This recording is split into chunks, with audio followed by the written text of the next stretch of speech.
آج کل ہمارا سلسلہ گفتگو ایلن شفق کی کتاب 40 رولز آف لو سے، جس کو اردو میں 40 چراغ عشق کا نام دیا گیا، میں جو شمس تبریز علیہ الرحمہ نے جلال الدین علیہ الرحمہ کی تربیت کی اور ان کو جو تعلیم دی، اس کی وضاحت سے متعلق ہے۔ اس وقت جس پر ہم بات کریں گے وہ اصول نمبر 37 ہے۔ اللہ ایک باریک بین گھڑی ساز ہے، اس قدر درست ہے کہ اس کا حکم زمین پر اور ہر امر اپنے وقت پر وقوع پذیر ہوتا ہے، نہ لمحہ بھر پہلے اور نہ ہی لمحہ بھر تاخیر سے، اور بغیر کسی استثناء کے ہر کسی کے لیے گھڑی بالکل درستی سے کام کرتی ہے۔ ہر کسی کے لیے محبت کا ایک مخصوص وقت ہے اور موت کا ایک وقت مقرر۔ یہاں پر شمس تبریز آپ کو یہ بات سکھا رہے ہیں کہ ہر چیز کی میچورٹی کا وقت مقرر ہے۔ شمس تبریز کو اللہ نے بہت سے علوم سے نوازا، بڑی روحانیت سے نوازا، بڑی حکمتوں سے نوازا، مگر وہ اس کے لیے بہت پریشان رہتے تھے کہ جو علوم مجھے رب العزت نے عطا فرمائے ہیں وہ میں کس کے حوالے کروں، کس کو میں اپنا شاگرد بناؤں، کس کو یہ نور جو ہے ڈیلیور کروں۔ اس کے لیے انہوں نے بہت سے سفر کیے، تبریز سے نکل کے شام گئے، ایران گئے، بیت المقدس گئے، اور پھر ترکی میں کونیا گئے۔ وہاں جب کونیا پہنچے تو رومی سے ملاقات ہوئی اور انہوں نے یہ سمجھا کہ اب وہ وقت آ پہنچا ہے، وہ شخص آ پہنچا ہے جس کے حصے میں میرے علم آنا چاہیے۔ وہیں سے اسی نظریے کے مطابق انہوں نے بات کی کہ ہر چیز کا وقت مقرر ہے۔ رسول اللہ صلی اللہ علیہ وسلم نے موت کے بارے میں فرمایا کہ اس کے لیے 3 چیزیں مقرر ہیں: وقت، جگہ، طریقہ۔ ایسے ایسے واقعات ہوتے ہیں انسان سوچ نہیں سکتا کہ موت اس کو کیسے دبوچتی ہے۔ حضرت علی کرم اللہ وجہ رضی اللہ تعالیٰ عنہ سے ایک بار پوچھا گیا کہ اے علی، اگر کسی ایک شخص کو ایک ایسے کمرے میں بند کر دیا جائے جس کی دیواریں پاٹ دی جائیں، دروازہ نہ ہو، بالکل ہموار کر دیا جائے، تو اس کو رزق کیسے پہنچے گا؟ اس کو رزق کیسے پہنچے گا؟ تو مولا علی نے جواب دیا، جیسے موت پہنچے گی۔ جو موت کو پہنچانے کا بندوبست کرتا ہے اور رکھتا ہے، وہی رزق کے پہنچانے کا بندوبست رکھتا ہے۔ موت کے لیے اللہ نے وقت مقرر کیا ہے، نہ ایک گھڑی آگے ہو سکتی ہے نہ ایک گھڑی پہلے ہو سکتی ہے۔ ایک شخص بیٹھا ہے مسجد نبوی میں، دروازے کے بالکل قریب چھوٹی سی مسجد ہوتی تھی، آپ باہر تشریف لا رہے تھے تو وہ اونچی اونچی آواز میں دعائیں کر رہا تھا، یا اللہ میرے رزق اور عمر میں اضافہ فرما۔ تو آپ اس کے پیچھے کھڑے ہو گئے، آپ نے کہا، وہ بدبخت، اللہ سے وہ مانگتا ہے جو اس نے پہلے ہی مقرر کیا ہوا ہے۔ تو اللہ سے مغفرت طلب کر۔ رزق اور موت پہلے سے مقرر شدہ چیزیں۔ ہماری سب سے زیادہ بے چینی دونوں کاموں میں کہ رزق کو بڑھا لیں اور زندگی کا وقت بڑھا لیں۔ دونوں چیزیں بڑھنے والی نہیں ہیں۔ اگر یہ بڑھنے والی ہوتی اور مقرر نہ ہوتی تو بڑے بڑے سیٹھ جو کہ بالکل انگوٹھا چھاپ ہوتے ہیں، ان پڑھ ہوتے ہیں، ان کے ملازم اپنے اپنے سبجیکٹ کے پی ایچ ڈی نہ ہوتے۔ بڑے بڑے ان پڑھ سیٹھوں کے اعلیٰ ترین تعلیم یافتہ لوگ ملازم ہوتے ہیں۔ اس نے رزق کو نہ کسی عبادت سے جوڑا، نہ کسی محنت سے جوڑا، نہ کسی ہنر سے جوڑا، جس کو اللہ قرآن میں واضح کرتا ہے، جس کو چاہوں کشادگی والا رزق دوں، جس کو چاہوں ناپ تول کے دوں، جسے چاہوں امیر کروں، جسے چاہوں غریب کروں، کیونکہ اس کے ہاں چیزیں مقرر ہیں۔ کچھ چیزوں میں تبدیلی ہوتی ہے 2 طریقوں سے، معافی مانگ کر اور صدقہ کر کے، کیونکہ اللہ کے رسول صلی اللہ علیہ وسلم کا فرمان مبارک موجود ہے کہ صدقہ بلاؤں کو ٹال دیتا ہے، کیونکہ اللہ اس کو قبول کرتا ہے، ورنہ ہر چیز موت کا وقت مقرر ہے۔ جتنی مرضی آپ دعائیں کر لیں وہ نہیں ٹلتی، نہ کسی کی اس سے پہلے ٹلی ہے۔ اگر یہ بات سمجھ میں آ جائے، اور یہ کیوں سمجھایا جا رہا ہے؟ آپ کو بے خوف کرنے کے لیے۔ جو آپ کو یہ پتا ہے کہ مجھے بہرحال جانا ہے اور میں رک نہیں سکتا، تو پھر آپ زندگی کو اچھے طریقے سے گزاریں گے، ذلتوں اور پریشانیوں سے، پشیمانیوں سے بچیں گے، محبتیں حاصل کریں گے، عزت حاصل کریں گے، اطمینان حاصل کریں گے، کیونکہ آپ کو یہ پتا ہے کہ میں نے کسی وقت بھی چلا جانا ہے۔ جو چیزیں مقرر شدہ ہیں ان سے خوفزدہ مت ہو۔ خوفزدہ تم اس چیز سے ہو جس کی ریمیڈی کر سکتے ہو۔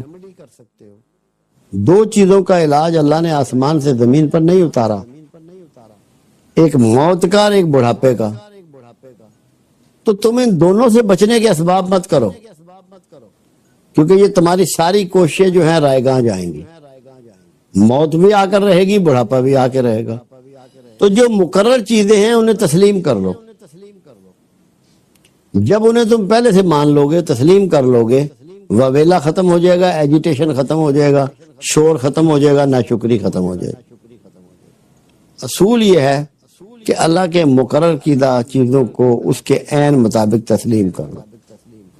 ہم لوگ تو احتجاج کرتے ہیں نا، احتجاج کرتے ہیں جب کوئی اپنا پیارا چلا جاتا ہے تو گھروں میں سے کرسیاں اور میزوں پہ نہیں بیٹھتے، زمین پہ چادر بچھا دیتے ہیں، ورنہ روٹین میں تو ہم کرسی میزوں پہ بیٹھتے ہیں، چارپائیوں پہ بیٹھتے ہیں، ایجیٹیٹ کرتے ہیں کہ کیوں مارا تو نے،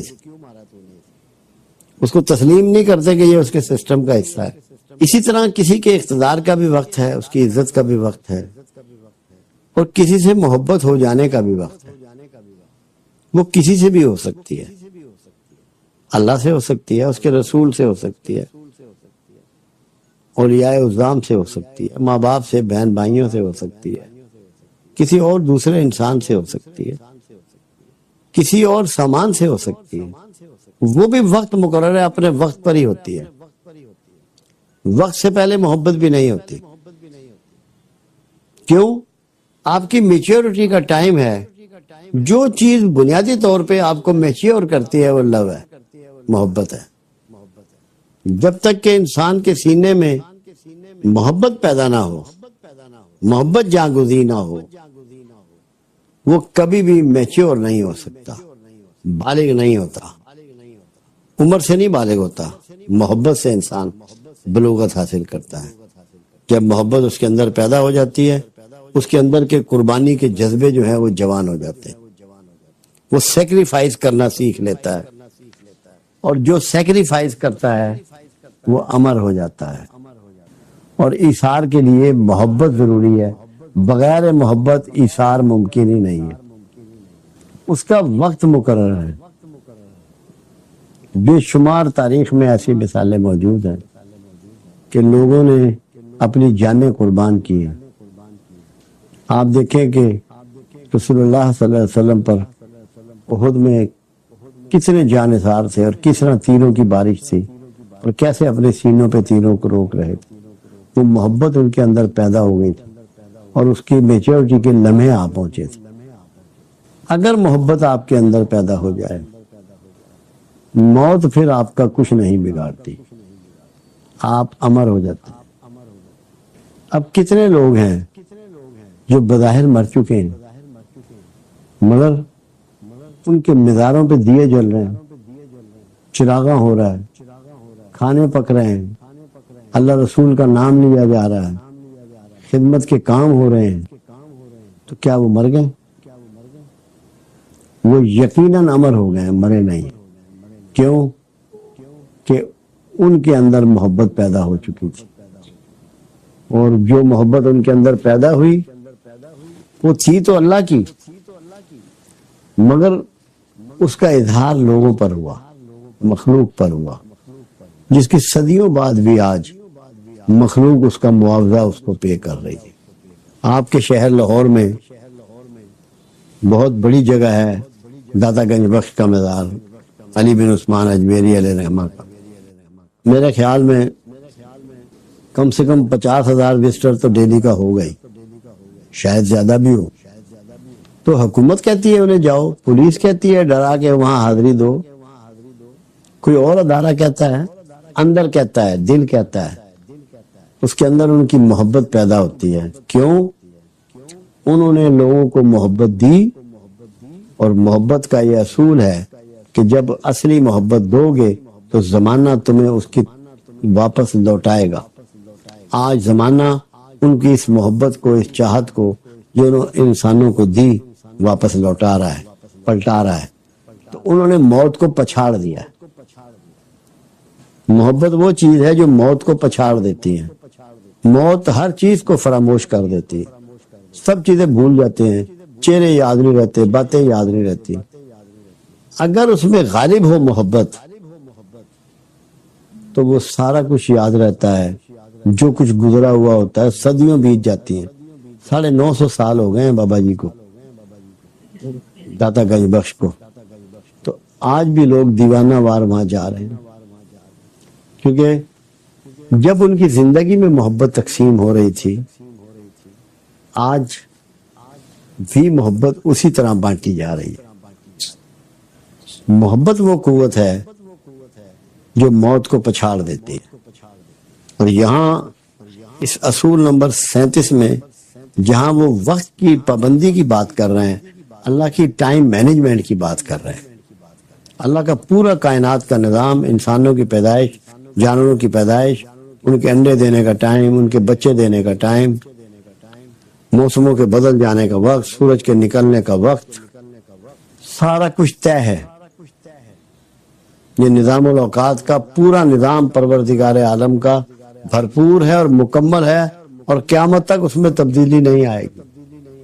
آپ لوگ سارے سال کے کیلنڈر بنا لیتے ہیں، نمازوں کے اوقات کے ساتھ، سورج کے نکلنے کے ساتھ، پورے تہوار اپنے اس کے مطابق آپ مینج کر لیتے ہیں، کیونکہ اللہ کے ہاں ٹائمنگ بہت پرفیکٹ ہے۔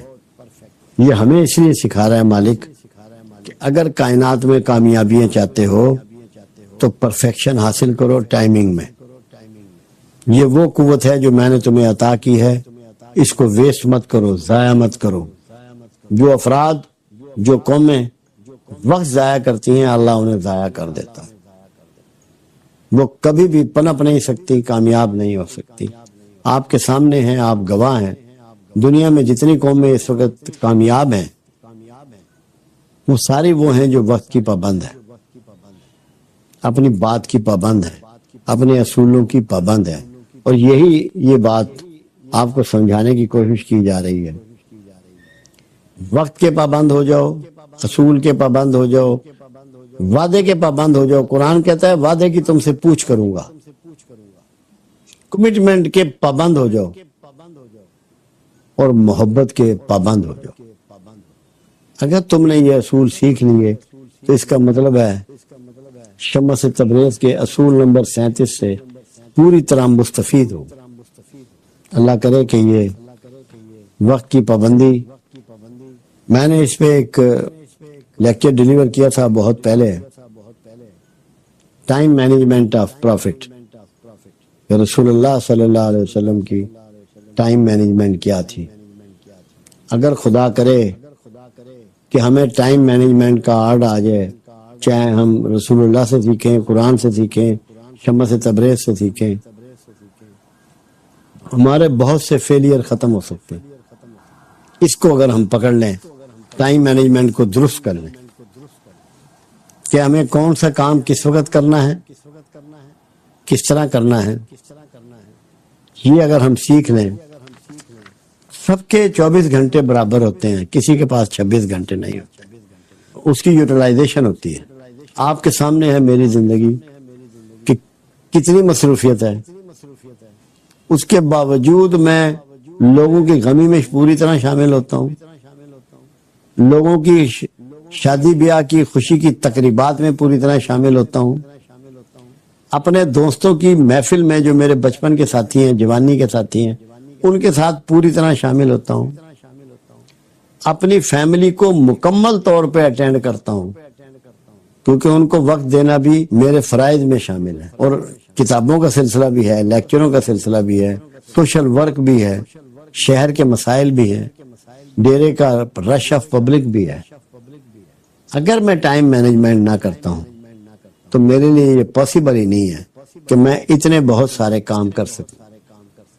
یہ اس مینجمنٹ کا حصہ ہے کہ آپ وقت سے پہلے تھوڑا سا غور کر لیتے ہیں، سوچ لیتے ہیں۔ اگر آپ یہ سیکھ لیں گے تو آپ نہ تو کبھی کوئی چیز بھولیں گے، نہ آپ کی ٹرین چھوٹے گی، نہ آپ کا جہاز مس ہوگا، نہ آپ اینک بھولیں گے، کیونکہ ٹائم ہوگا آپ کے پاس اپنے کام کرنے کا، آپ سارے کام ان ٹائم مینج کر لیں گے۔ یہ جتنے بھی ولی ہوئے ہیں یا جتنے بڑے مفکر ہوئے ہیں یا صوفی ہوئے ہیں، ان کی ہمیں جو بنیادی ٹریننگ ہے وہ یہی ہے کہ جو بنیادی اصول ہیں دین کے، انسانیت کے، ان کو اڈاپٹ کرو، اچھے انسان بنو، ایک ڈسپلن انسان بنو، تاکہ ڈسپلن معاشرہ وجود میں آئے۔ یہ وہ اس کے اصول وہ آپ کو سکھا رہے ہیں، وہ بتا رہے ہیں کہ وقت کی پابندی جب اللہ کرتا ہے تو آپ کیوں نہیں کرتے، جب رسول کرتا ہے تو آپ کیوں نہیں کرتے، جب ولی کرتا ہے تو آپ کیوں نہیں کرتے، جب مفکر کرتا ہے تو آپ کیوں نہیں کرتے۔ وقت کی پابندی کہ اللہ نے ہر چیز کے لیے وقت مقرر کر رکھا۔ اب سائنس اتنی آگے بڑھ گئی، وہ کہتی ہے فلاں جگہ اتنے انچ بارش ہوگی، اس وقت ہوگی، تو وہ دیکھ لیتے ہیں کہ اللہ نے یہ پہلے ہی مقرر کر رکھا ہے۔ اللہ نے اپنے سسٹم میں مین کمپیوٹر پٹ کر دیا ہے، جس کو لوح محفوظ کہتے ہیں۔ مین کمپیوٹر ہے پروردگار عالم کا، اور اس سے وہ ساری چیزیں مینج کر رہا ہے اور چلا رہا ہے۔ تو ہمیں اس کی اعلیٰ ترین مخلوق ہونے کے ناطے، اشرف المخلوقات ہونے کے ناطے، اللہ کا اس کائنات میں نائب ہونے کے ناطے، اللہ کے ان سسٹم کو اڈاپٹ کرنا چاہیے، اچھی طرح سیکھنا چاہیے، ان کے مطابق اپنے ذات کے کام، اپنے گھر کے کام، اپنے اداروں کے کام چلانے چاہیے۔ ہماری شناخت ایک مفلس قوم کی سی بن چکی ہے، برائے کرم مفلسی سے بچنے کا طریقہ بتا دیں۔ سب سے پہلی بات جو ہے، محنت حاصل کرنا اللہ نے فرض قرار دیا، اور محنت کو بڑی آبرو دی۔ تمام خزانے، جواہرات، ہیرے، سونا، چاندی، تیل، گیسیں، دھاتیں، ساری زمین کے یا پہاڑوں کے نیچے دفن کی ہیں، سب انسان کے لیے، اس کے تصرف میں دی، اور یہ تک فرما دیا کہ ہم نے کائنات تیرے لیے مسخر کر دی، تسخیر کر دی، تاکہ بندہ محنت کر کے ان کا حاصل کرے، تاکہ ان کی آبرو رکھ سکے، ان کو سنبھال سکے، ان سے صحیح معنوں میں فیض یاب ہو سکے۔ تو یہ نیچے کیوں چھپائیں؟ محنت کرنے کے لیے۔ دوسری چیز آپ پہ فرض کی، علم کا حصول۔ اللہ کہتا ہے جو علم والے ہیں وہی مجھ سے زیادہ ڈرنے والے ہیں، اپنا ڈر بھی سمجھانا تھا، اور علم والوں کو میں درجے بلند کرتا ہوں۔ آج جن کے پاس زیادہ علم ہے وہ مغرب والے ہیں، جنہوں نے دنیا کا علم حاصل کیا۔ اللہ نے یہ نہیں کیا کہ یہ مسلمان نہیں ہیں، ان کے درجے بلند نہ کروں۔ آج دنیا میں سب سے زیادہ درجے ان کے بلند ہیں، سب پہ حکومت کر رہے ہیں، ہم تو غلاموں کی سی زندگی گزار رہے ہیں۔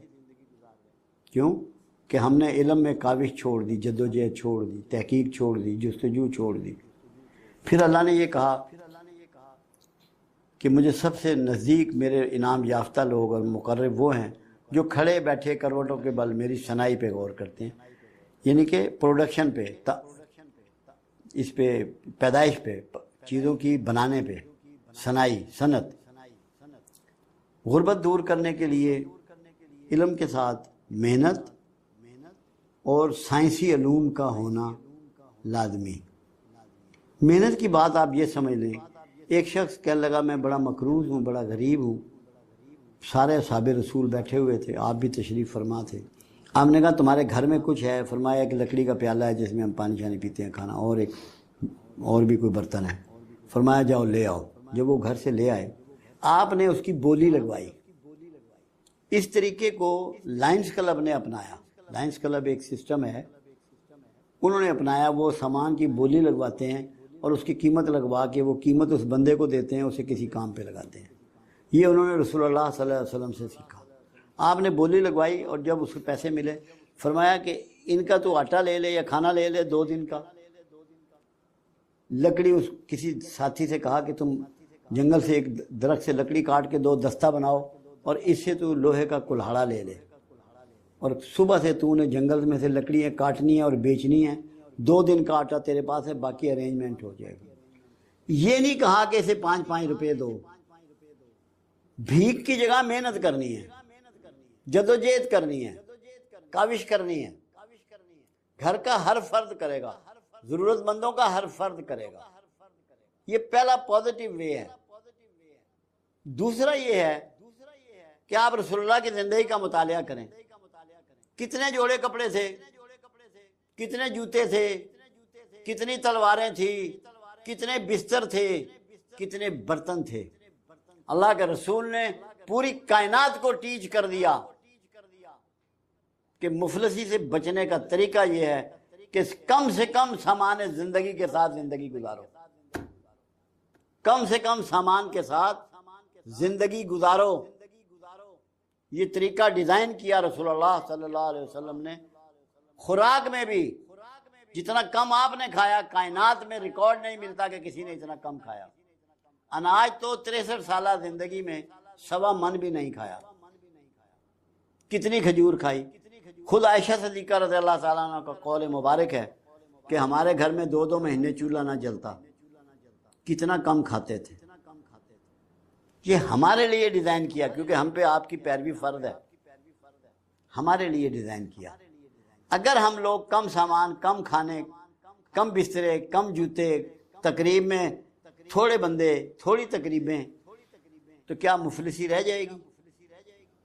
کیا غربت رہ جائے گی؟ میرے ایک ماموں تھے جو دنیا سے چلے گئے، مگر تھے سیانے بندے، سمجھدار بندے. تو مجھے ایک دن انہوں نے کہا، ایک جملہ کہا جو میں ابھی 78 سال کا ہو گیا ہوں، مجھے آج تک نہیں بھولا. میرے دماغ میں وہ فکس ہو گیا، متعین ہو گیا، چپک گیا. کہنے لگے بیٹا اپنے روز مرہ کے اخراجات کو قابو رکھنا. شادی بیاہ کا یا مکان بنانے کا خرچہ وہ زندگی میں ایک دفعہ ہوتا ہے، اس سے آدمی غریب نہیں ہوتا. جو روز مرہ کے فالتو خرچ کرتا ہے اس کو نہیں پتہ لگتا کہ میں نے کتنا ضائع کر دیا، کتنا بڑا نقصان کر دیا. پتہ تب لگتا ہے. وہ کہنے لگے اگر تو 10 روپے روز کے فالتو خرچ کرتا ہے